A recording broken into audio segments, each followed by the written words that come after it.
warga yang dituakan di Gunung Lawu. Biasanya akan wawancara tentang apa saja hukum adat yang masih diyakini di Gunung Lawu, Bapak. Iya. Ini saya hanya menceritakan sejarah dari nenek moyang kita dahulu. Iya. Ini sejarah Lawu, sebenarnya ini beliau yang bernama atas nama Hyang Sunan Brawijaya yang kelima. Itu dahulu beliau waktu di kerajaan itu sering bertengkaran sama anaknya. Mau anaknya itu diajak menjadi satu untuk bergabung ke agama Islam. Tapi beliau sudah terlalu mendalam agamanya sendiri, kepercayaannya sendiri.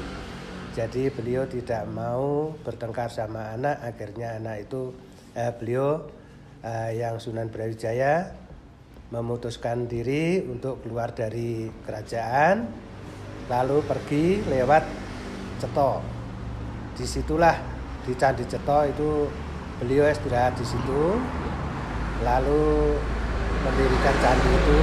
Setelah selesai dioyak sama anaknya, dikejar sama anaknya sampai Ceto. Akhirnya beliau melanjutkan perjalanan ke Lawu. Akhirnya di Lawu situlah beliau menghilang tanpa jejak. Ya istilahnya bisa dikatakan di Gunung Lawu itu tempat petilasan yang Sunan Brawijaya itu.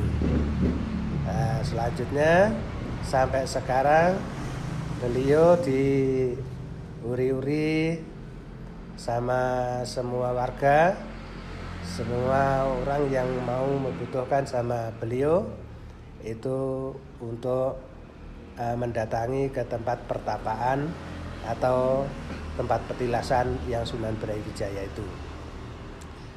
Selanjutnya yang Sunan Brawijaya bisa dikunjungi oleh semua warga, semua siapapun yang berkunjung di situ, cuma berpesan itu sebagai pantangan untuk pendakian Lawu itu satu pakaian. Pakaian yang berwarna hijau sutra, kainnya kain dari sutra, itu sama sekali tidak diperbolehkan untuk dibawa ke puncak. Dikarenakan menurut cerita nenek moyang dahulu, itu pakaian yang warna hijau sutra itu menyamai warna pakaiannya beliau. Jadi sebagai pantangan, walaupun selebar kacu itu tidak boleh, sama sekali tidak boleh dibawa ke atas. Itu sebagai pantangan pertama. Kedua, itu waktu perjalanan muncak ke Gunung Lawu, itu ada suatu burung yang namanya burung jalak. Itu burung jalak itu jika pendaki semisal mau kesesat jalan, itu burung itu bisa menunjukkan jalan. Jadi sudah diulang-alangi gitu, akhirnya burung itu bisa jalan, menunjukkan jalan yang tepat. Itu satu burung. Dua, yang ketiga itu kalau semua pendaki budal berangkatnya dari bawah, mulai dari atas sampai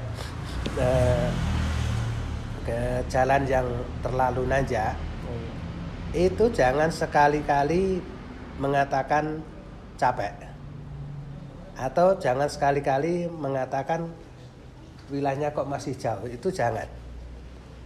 Kalau memang itu terasa capek, ya udah bilang saja sama temannya, teman-teman, ayo istirahat dulu, cukup. Istirahat jangan terlalu lama. Karena apa? Cuaca di sini sangat ekstrim, dingin sekali.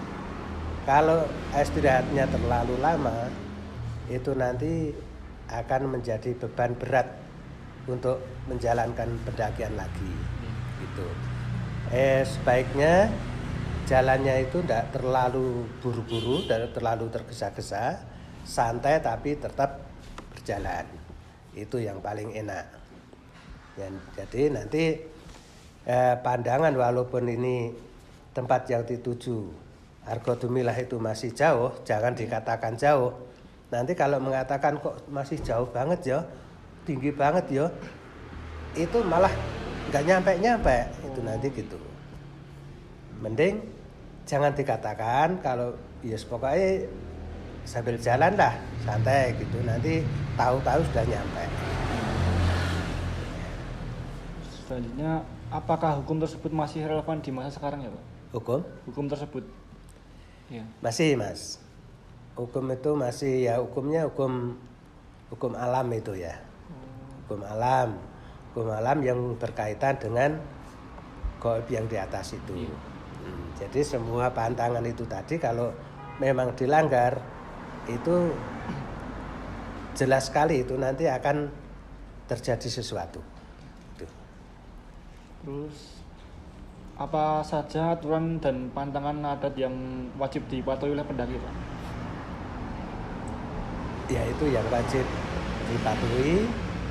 Apa aturan yang menjadi aturan yang sudah tertulis oleh petugas, itu jangan sama sekali ya, jangan dilanggar gitu. Itu kalau musim kemarau satu, tidak boleh bikin api unggun atau buang sampah sembarangan, atau di atas nanti ya kalau terasa mau buang air kecil maupun buang air besar itu sudah ada tempatnya, jangan sembarang tempat membuang gitu. Silakan teman-teman Pak. Untuk pertanyaan yang keempat, pelanggaran adat apa yang paling sering terjadi di Gunung Lawu ini Pak? Itu yang pertama yang saya katakan pelanggaran, yaitu tadi masalah pakaian itu tadi, warna hijau itu tadi, itu sama sekali tidak boleh dibawa. Yang kedua itu di atas jangan sombong lah, istilah gitu, jangan sombong. Ya mengatakan apa adanya saja. Kalau beli mau istilah ritual atau gimana itu ya cukup apa yang di dalam hati, yang dikatakan dalam hati itu apa, disampaikan secara batin bisa diterima oleh beliau. Untuk yang selanjutnya, pertanyaan yang kelima, bagaimana prosedur penyelesaiannya jika ada pendaki yang melanggar hukum adat di Gunung Lawu Bapak? Jika terjadi ya itu jika terjadi sesuatu yang tidak diinginkan, itu ada salah satu teman cepat-cepat turun minta pertolongan sama petugas yang di bawah. Itu nanti insya Allah akan secepatnya akan tertolong oleh petugasnya. Baik Bapak, untuk pertanyaan-pertanyaan kali ini sekian. Terima kasih. Terima kasih ya Pak. Ya, sama-sama. Halo teman-teman, di sini saya sudah bersama warga dan saya ingin mewawancarai yang berkaitan dengan hukum adat di Gunung Lawu. Ya. Untuk pertanyaan yang pertama, apakah Ibu masih percaya hukum adat yang masih ada di sini? Masih percaya Mas, sangat percaya. Pertanyaan kedua, bagaimana peran masyarakat dalam mengawasi pelaksanaan aturan adat di kawasan Gunung Lawu? Dilaksanakan sendiri Mas, soalnya setiap 6 bulan sekali di sini itu tetap selalu ada yang namanya besik desa. Jadi kalau bahasa Indonesianya itu kenduran ya Mas ya, kalau di sini besik desa. Untuk yang pertanyaan ketiga, apa dampak yang menimbulkan jika aturan adat tidak dipatuhi? Dulu itu pernah Mas, ketika sini biasanya kan 6 bulan sekali besik desa itu loh, Ya. pernah nggak dilaksanakan. Lah itu ada warga yang di sini, ada yang warganya sakit, kecelakaan itu banyak, nggak cuma 1-2. Kalau kecelakaan kan paling cuma 1-2 ya Mas, itu banyak warganya. Terus Kemudian orang yang muncak itu pasti ada aja halangannya, kayak yang pingsan di sana, terus ada yang tersesat, terus sampai hilang beberapa hari gitu.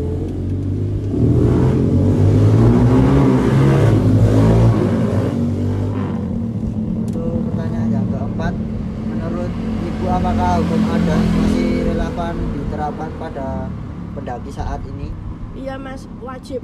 Soalnya kalau kemarin tuh Mas yang berita orang hilang di Mongkrang yang terakhir itu, ada kemungkinan dia itu menyalahi adat juga bisa Mas. Soalnya kan memang dari teman-temannya itu kan katanya dia mau bikin jalur baru, istilahnya dia kan lewat jalan sendiri karena ya otomatis ya jadi tersesat ya kayak gitu. Mungkin kita kan percaya nggak percaya, yang namanya di alam itu kan kita juga hidupnya kan ada yang kelihatan, ada yang nggak kelihatan, intinya gitu ya Mas ya. Kalau kita nggak menjalani adat misalkan kayak gitu ya bisa jadi kita kena hukum alam Mas. Terima kasih untuk pertanyaannya. Ya. Oke, saya di sini bersama pendaki Gunung Lawu dan di sini saya akan bertanya sebagai sudut pandang dari pendaki. Menurut kakak, apakah kakak mengetahui ada aturan atau pantangan adat yang berlaku di Gunung Lawu?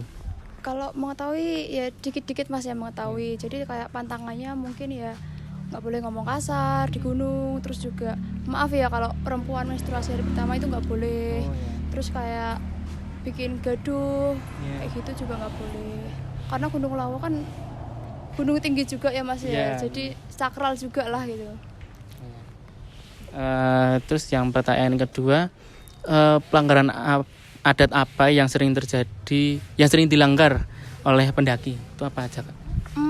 Pastinya ngomong kasar biasanya. Karena kan pendaki-pendaki kan biasanya bercanda sama teman-teman itu juga biasanya muncul refleks ngomong kasar. Itu sih Mas. Terus yang ketiga, menurut kakak apa penyebab pendaki yang melakukan pelanggaran adat tersebut?